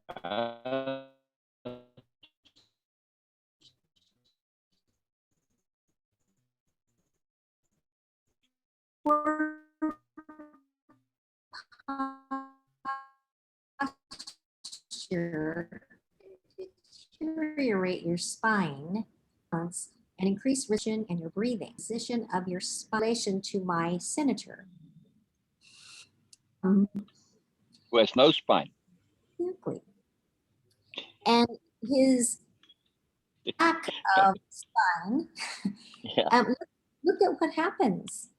If you do not have good posture, you do not have a position of your spine in the way it's supposed to be, look what it does to you.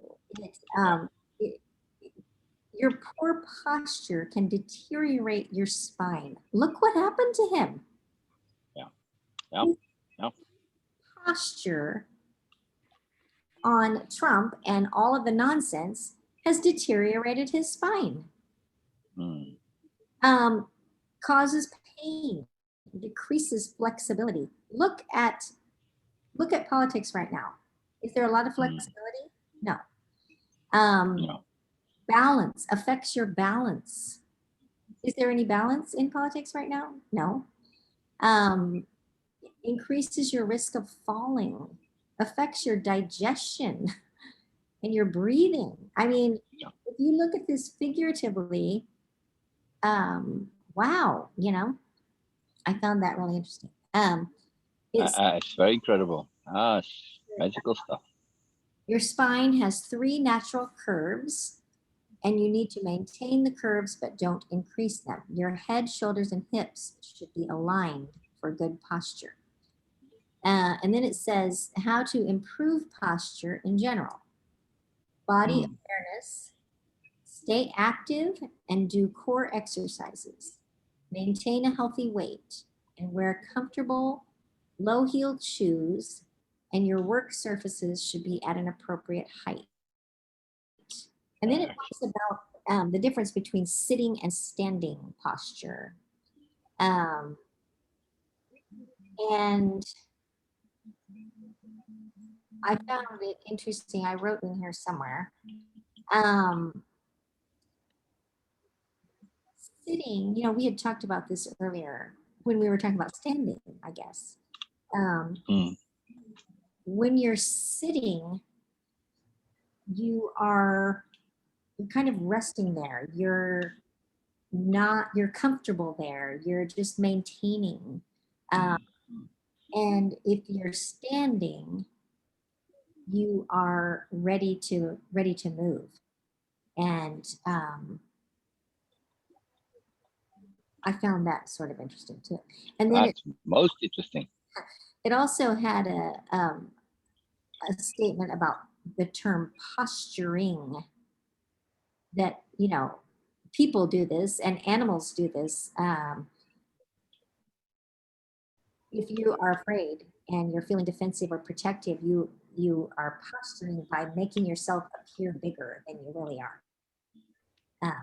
And figuratively, that's done in politics quite a bit, and other areas too. You know, trying to make yourself look bigger and more powerful than you really are is called posturing. Um, Yep. Yeah, posturing is a big deal. In the old days, it's not so much used now. It's been supplanted somewhat by fronting, but fronting is a different. It means different things to posturing, but it's part of the same spectrum. But yeah, back in the day, posturing was a huge deal. Yeah. well, I think Trump does that all the time, or did. Mm. Oh, absolutely. And that whole expression of his is perpetually posturing. And then I looked at the word stance, and like I said, try to kind of understand the difference. Stance, it said, is the way in which someone stands, especially when deliberately adopted, as in sports. Mm, mm, mm. It's like posture, but it's very deliberate and is sometimes specific to a certain circumstance. So, like if you're in sports, um, you know, and you, like a football player gets into a certain stance when they're, you know, Right, right, right. so it's very deliberate and intentional. And it may be Yeah, specific just to that situation too, which I thought was yeah. interesting. Um, it also said it means your attitude, viewpoint, position, outlook, or posture, stand or taking a stand, your opinion, your standpoint, perspective, slant. Posture can be sitting or standing. Stance only refers to standing. Yeah. Posture can be strong or weak, intentional or unintentional, but Mm, stance is strong and deliberate.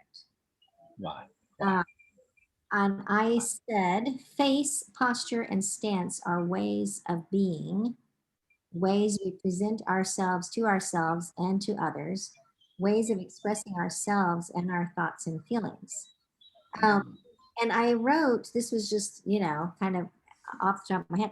At work, I was never afraid to take a stance or to be very outspoken. But with my yeah. family, I have always avoided confrontation and Isn't been that very hesitant. interesting? Yeah. Um, I asked myself why. Um, and I really started thinking about it, started thinking about when I first started being pretty outspoken at work. Um, and the first few years, I was pretty happy with everything. I was, you know, new, and I was trying to figure out how to do my job, and you know, whatever.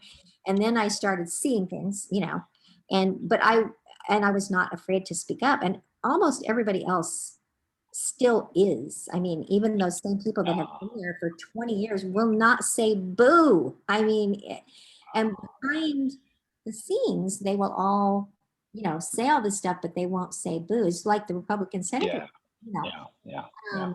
which always was very frustrating to me. But I started thinking in my job after 3 years, I had tenure. You know, Oh. I had tenure. And I think I had been teaching about 4 or 5 years when we hired someone for my team who turned out to be awful. And she was virtually the only really Mm. bad teacher I have ever worked with. Wow. It was bad. And I watched, it sounds so terrible, but they brought people in, they would not fire her. And she was Wow. not tenured. I mean, that was really interesting. But they, She was also tenured? oh, she was not tenured. She Ah, was, not. Oh, and they still wouldn't fire her. they Wow. still wouldn't fire her. They finally pressured her into quitting. Wow. But the head person from the district of the elementary education came in and observed her in class. I mean, it was like I would die if somebody, if they did that. I would have Yeah. put a bag over my head and just escaped out this. Wow. Wow. He was just, la, la, la, I mean, it was really awful. But anyway, it did occur to me that I felt very, I mean, especially after watching that, I thought, Mhm. I'm all worried because my lesson plans aren't perfect. They're not going to fire me. If they wouldn't fire her, they're sure not going to fire me. Why? And Why? Why? I, And that's the hidden cost. They don't calculate. right. They're so afraid of firing her, but you're just training all your other teachers to not care a dang because, well, you can't fire her. You know what? That never happened. I mean, No, he was no. the only, and Okay. the teachers I worked with were self-motivated. They were not, they wouldn't Thank say, heavens. they would not say boo, but they did their job well. But I just found it interesting for myself that I was not afraid of losing my job, but I apparently was afraid of losing my family. I was, I mean, my mom, and it was just stupid. My mom loved me, I mean, and I was not going to lose my relationship with my mom, but, Right. but for whatever reason, and it wasn't, I don't think it was necessarily afraid of losing the Mm, relationship mm, so much mm. as it just being so unpleasant, when it, Or losing the positive uh, perspective or valuation or mood or whatever, losing some positivity from your family. but I find it really interesting that there's that difference there, Yeah. taking a stand has not been a question for me in most situations, but Right. Right. but I wouldn't say boo to my mom, to Phil, to any of that. Fascinating. So, Fascinating. Fascinating. well, it's an interesting thing to talk Yeah. about self honesty. You have to look at that and say, wow, what are you thinking? So. Yeah. um, It's really, really interesting, Kay. Very, very interesting. I agree. Yeah. Um, and I mean, I feel like that has changed, and that I am changing in that way. That myself, say I have self proof in that because I have talked with Erica about things that are really hard. Um, Yes. Yes. and Yes. Yes. You shared. You shared. I'm And willing I am in awe of that. I admire that so much. I'm willing to do that. And I mean, I don't, I'm not afraid that I'm going to lose my relationship with Erica, but I also think that my own integrity is the most important Mm. for me now. Yes. My relationship with Yes. myself is the most important relationship. And Yes. Yes. Yes. Yes. Also, uh your just whole shift, communication skills, perception, awareness, etc. I would imagine part of the reluctance of saying what you can say is because one, it was a default assumption that it would be confrontation right, right. when it isn't. You can communicate, you can share, there's many ways to come at things, right? So that element of, we haven't gotten into capital diplomacy in real depth, but at least there's this is the concept that's there. Right. See perspective shifting, come at it, communication, sharing, saying for me. We've spoken about many communication mechanisms. So that's the first point, that it's not confrontation by default. Secondly, that I would imagine in the past the reluctance was because you didn't want to hurt them. Right. It's one thing to hurt people that you aren't really close to because you have to and it's necessary, like the teacher who had to get fired or whatever. Right. Okay, but with people close to you, you rather take the hurt than hurt them. Oh yeah. Right? And who did this benefit or not benefit? Who lost out by this? And who else? Them. Exactly. So it was an idea to save them hurt, but did it really? No. No. Exactly. I mean, it's a beautiful sentiment, and bless your heart for it. But sorry, heart, it was no inappropriate application of goodness, right? Exactly. Yeah. It didn't help. No. And now that you have done it, boy, like you said, you shared with us. It wasn't simple. It wasn't easy, but it was profound. And you did succeed. And of course, it's awkward, it's uncomfortable, but you learned, you stuck it out, you kept your mouth shut when you needed to, and you kind of took it, as it were, and you got over it, and you moved on. And the world is a fantastic place, and it's so much better for it. Your world is so much better for it, yes? Yes, absolutely. Yeah. And it's been a couple of times now. Every time it got significantly easier. Yes, I agree. Yeah. Now, after a while, you just talk about it. It's like no big deal. Oh, okay. You know what? I'm being a jackass. Yeah, you're right. I'm being a jackass. Okay. Yeah, I need to change. It's amazing. We are incredibly adaptive. It is our chief function. You're right. And not function. I mean ability. Well, and function. We have to. Right. It is something we need to do. Yeah. I find this whole thing. I said, and the way you said it in the slide was so good that it's really hard to use different words because the words were really good. But incorporation of our impeccable intents completely changes how we hold the body, figuratively and literally.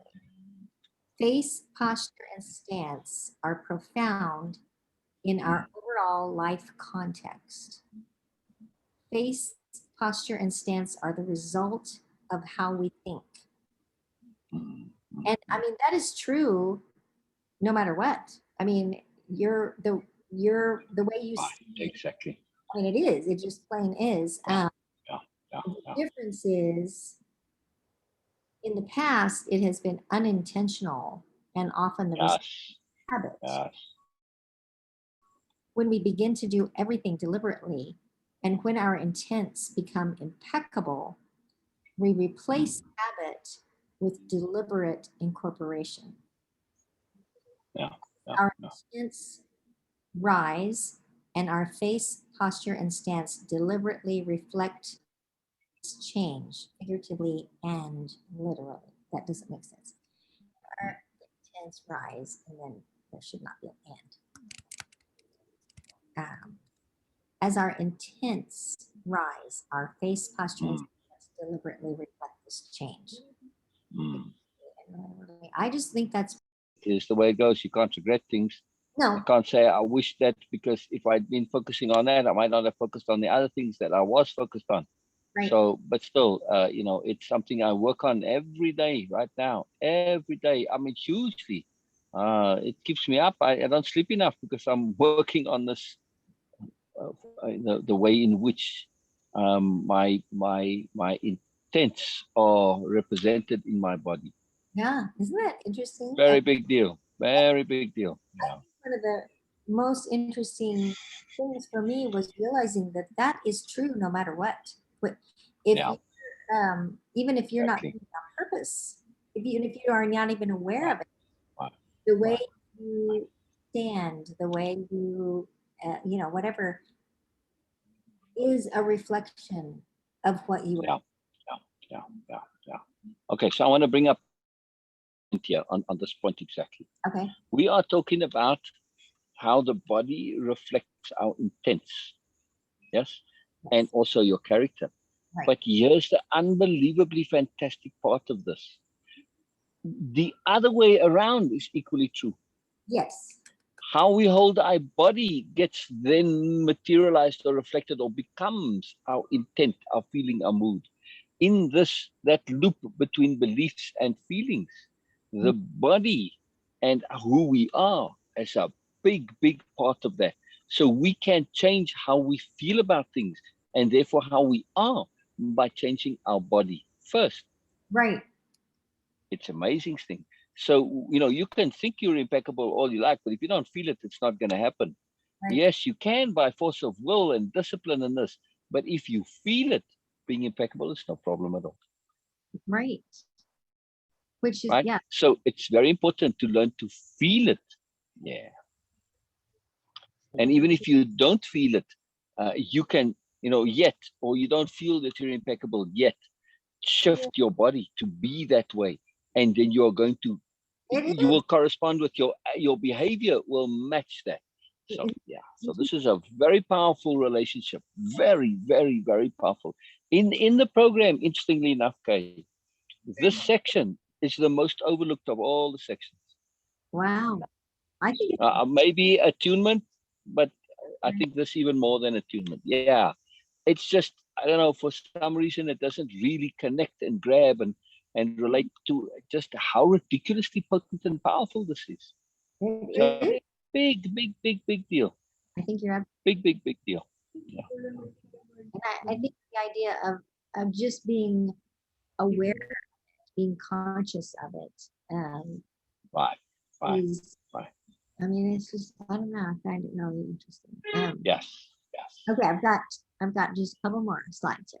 Oh, no problem. And also just to be aware that it works both ways. That's the key point I want to make here. So awesome. That's a really great point. And they reinforce each other. Right. So to change it, you've got to realize one supports the other, Right. and vice versa. So you got to kind of break that old chain and reinstitute it. So yeah. Okay. Keep going. Um, Practicing this incorporation through breathing exercises or meditation is one way to begin. Our aim, though, is to make this incorporation of our intents something we do all the time in every circumstance. My takeaway was my body is a physical representation of my thoughts and feelings all the time. It may be unconscious and habitual, or I may choose to align my intents with my body. Applying this deliberately, I will eventually find that I do this all the time in work, play, or any activity. I think it is, I mean, to you actually got to the place where you did that, just sort of automatically all the time, that would be amazing. I think Yes, it would take an it incredible, would be. It would be. it would take an incredible amount of practice. Yeah. With deliberate practice, we will develop a new habit and application. It is a makeover in the truest sense of the word. Through this process, incorporation of our deliberate intents of being into our physicality, we can genuinely be and feel our real selves, which is comprised of our real intents.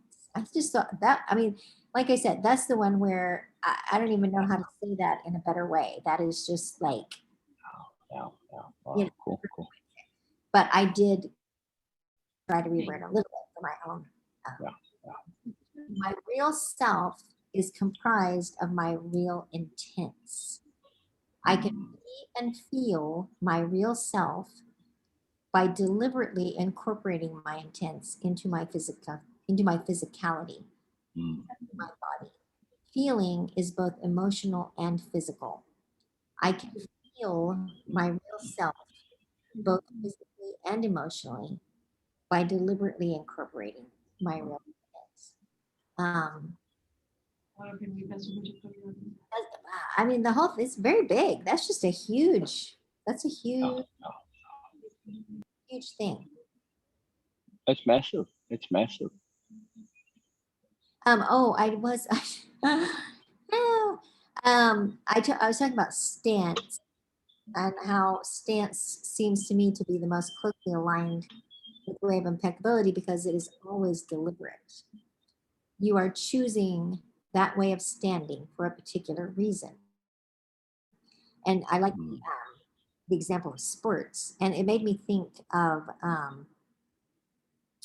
it made me think, I guess I'm thinking of skiing because of all the snow or something, I don't know. But when I lived in Utah, um, when we went skiing, we always went backcountry skiing, and on 3-pin skis, Nordic skiing, and they did one time have at one of the resorts, I think it was Park City, they had a special deal for locals who, were beginning alpine skiers, like, All right. resort skiing. Hmm. And so I did it, and it was so interesting. And it was very different, the kind of skiing that I did, was the kind where your heel is not attached. You just have on, it looks like a regular boot, and it's attached at the toe, but the heel is free. And you climb the mountains. You don't ride lifts, and they're Right. Interesting. not groomed trails or anything like that. And so I found it super interesting that the alpine equipment, the kind most people resort skiing that most people do, Mhm.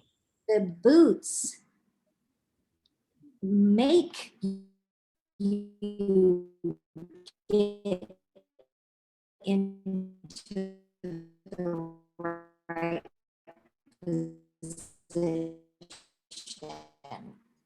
You know, Mm. when you're doing, you have to use your own muscle. But the alpine skiing, those big boots, those big plastic boots, they put you into that position. You can't be in any other position Right. besides. Right. Right. And so, in terms of stance, I just found that interesting. The We forced stance. That's very interesting. Yes. Okay. really have to Very interesting. Yeah. to be in that stance, and we have Wow. to Wow. we have to be, it takes a lot of strength Yeah. and flexibility, and to really take a stance, have a stance or a position, or whatever, to have that kind of moral strength. It takes strength and choice. You can't really be forced into being in this. I don't know. I just found it interesting. Yeah. Yeah. Yeah. That's very interesting. So it goes back to what we were saying earlier about how one creates the other.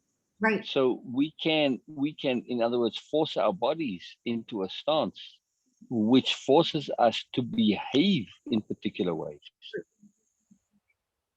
Yeah. And I Yeah. suppose if you practice that enough, then, I mean, if you look at it that way. You'll be it. Oh, absolutely. If you can hold that new behavior and hold the stance, you will change. Absolutely. You'll be different, flat out. You'll be different. Right. You'll feel it right away, actually. Right. Interesting. Interesting. Yeah. I think I told you the story before. John Travolta in the movie Broken Arrow was having trouble with the character. He's a military guy, gung ho pilot, whatever, but he's military, and he couldn't get it right. He couldn't feel the character. And then he realized, oh, I'm not wearing army boots. And he put on army boots, and they had the character. Because when you wear army boots, they're fairly heavy, and you walk differently, and it changes your whole character, your whole posture. It's a really big difference to army boots. They really change how you feel. So, and I've always said this, I did it with a friend of mine at school. It's fascinating. You want to know somebody, walk their walk. Just Yes. imitate their walk, like you did with Russell, or we suggested you do with Erica or whoever. Right. And somebody really, really intensely when you walk their walk. And he couldn't, he knows this as an actor too, So it was cool when I saw that story after all those years. It was very cool to see. That is cool. Yeah. All right. Yeah. Good things to think about. Yeah. Gives me a lot of good things to think about before. Yeah. He really does understand posture and stance, Travolta. Yeah, I think he does. Now that you mention it. He's a real master at it. You know, in that movie where they do the dance like that, I think it's Kill Bill or Get Shorty, or one of those movies, and he's got that black hair that hangs down like that. Look at the angle of his head and neck. It's a very particular posture that totally epitomizes every single thing about that scene. It's Wow. astonishing. It's absolutely astonishing. One gesture, one posture really Mhm. took it out there. But also that posture is a stance. You know the famous scene where they dance and they do this with the, you Yeah. know, the eyebrows like that. That scene, look at the start of it and watch his posture and the stance that is along with it. It epitomizes every single bit about that scene that he's looking to illustrate there. Wow. It's quite phenomenal. That's Yeah, it. Well, yeah. He's underrated as an actor. Is our Travolta. Yeah. I think he's great. He's very good. Oh, he's fantastic. But I mean, I think he's really great. He's a real great, you know, like Laurence Olivier or one of those. But I don't think he's quite recognized as it. Not yet, anyway. No, I don't Yeah, think. yeah, yeah. Well, all right. Well, I'm going to go ahead and go, and that Okay, was great, okay. super interesting. Oh, I was enjoying that so much. I didn't want it to end. It's like, man, this is fun. And It's good TV. I've got to go out and get my snow, bring it in, and melt it. I love that. I love that. Love that. All right, Eskimo. Okay, That is me. That is me. that's it. Eskimo. Okay, yeah, you go. No, Eskimo. Eskimo. I like it. Eskimo. Beena, you have anything to add for Eskimo before she goes? No, this is the point mentioned about K. This is again you. For me, it's a proof of your intent to goodness and your priorities. You have a different priorities and quite impeccable priorities in your life. The way you are not saying things towards your family, this was showing that you don't want that. Of course it was okay, you need more capital D diplomacy there, so you could say that and still manage to have your relationship goods. But even then, you made a really impeccable choices in your life, and you give priority to your family then. So it is the proof that you are not weak, you are not meek, you are just giving them more support, more love and care, and compromising your own. I have to show you something. Go ahead, Ben. Sorry, sorry. Go ahead. But it was this is You said compromising the what? I missed it. Sorry. compromising her own say, but Ah, you get to that. So yes, this was beautiful. It's a beautiful gesture. Yeah. yeah, yeah, Not yeah, many yeah. Very, do this. very cool. Very, very cool. You know, all we it just sometimes it's just getting started on that ball, that snowball that gets it rolling and it mounts. You just have to get it going, right? For Right. that to accumulate like that. Just Yes. have to get going. I just want to show you just it's something that I'm going to work on when we're done here now. It's been sitting here in front of me all day. I don't know. I tried to do it at 2 o'clock in the morning and I never got there. It's a post I want to make. I wrote it a long time ago. I just got to clean it up and edit it. But anyway, it's between Biala and Kay. Ah, there you go. You see? Look on the screen share. Look at that. You see? Biala Kay, Biala Kay. So it's a whole long conversation between Biala and Kay. So what they're talking about, I don't know, Oh, but we'll find okay, we'll find out. out. Yes. We'll find out. Cool. Yeah. Actually, it is interesting. Yeah, just I remember now. Hazards, just about the hazards of experiencing spiritual experience before we have developed the underpinnings or qualities of character to be able to deal with it. And that's what you're doing now. Wow. That is, yeah. Yeah. Mm. Because and then chaos hazards. What the hell hazards are you talking about? Hazards, spiritual experience. So yeah, there's spiritual experience is a whole other world, a trickier world to navigate because it is primarily insubstantial. Things shift and change much quicker and easier. I think that happened to me. Yeah. I think that has happened to me. Wow, wow, wow, wow. So you had a profound spiritual experience that was not so pleasant. Well, I mean, I just think that I have, as long as I can remember, had um, spiritual experiences, but didn't have the, and I Underpinnings. don't, yeah, I mean, that whole, it says character, um, to be able to Yeah. support Let me that. read a little bit more here. There's a bit more to this. I'll read a little bit more. It's not long, actually. So it says, yes, spiritual experience is a whole other world, a trickier world to navigate because it is primarily insubstantial. Things shift and change much quicker and easier. What is and what is not are hard to determine and so on. But the hazard comes from the power of the experience. It's so powerful and overwhelming, we want more. We get pulled into venturing into worlds we are ill prepared to deal with, easily becoming lost or worse. Example, asked Kay. Example of spiritual experience, okay, of it being hazardous. Confusion, not being able to discern what's what. And in a nebulous world where spiritual experience takes place, much like the dream world, we can easily get consumed by our own self. Wow, that's a powerful statement from the other day. We can easily get consumed by our own self via fears, expectations, attitudes, and beliefs, and so on. In other words, we can create our own nightmares. Oh, says Kay.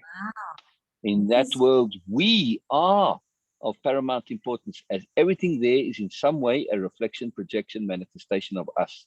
And of course, there is the profound possibility or probability of external actors. In this world, we may be at the apex of the food chain. There is no guarantee that the same applies in the nebulous world. We could easily be at the bottom of the food chain there. So Bella's making the point that, don't go messing about the spiritual experiences before you're really, really ready. If you can't, I'm just going to hop on this example now, but if you can't, have the strength of character to do what's absolutely impeccably right from your integrity point of view, when you need to address something because you don't want to hurt somebody's feelings, what's going to happen in a world where you are reflecting you? yeah, You're going to be the one that's going to be at the mercy of your own self. So, things like this, it's a very big deal. You need to have that solid underpinning there to do what's right and ethically appropriate, and not to be a victim of your petty emotions, in other words. When you don't have wow. those in control in those worlds, oh, like I said, you create your own nightmare very, very quickly. Yes. Yes, that's very Yeah. interesting. I Yeah. that's Yeah. wow, I like Yeah. that. Yeah. It's a long story article. So yeah, I have to go through it. I'll make it into a post then. I don't know if you're on our mailing list, are you, for the website?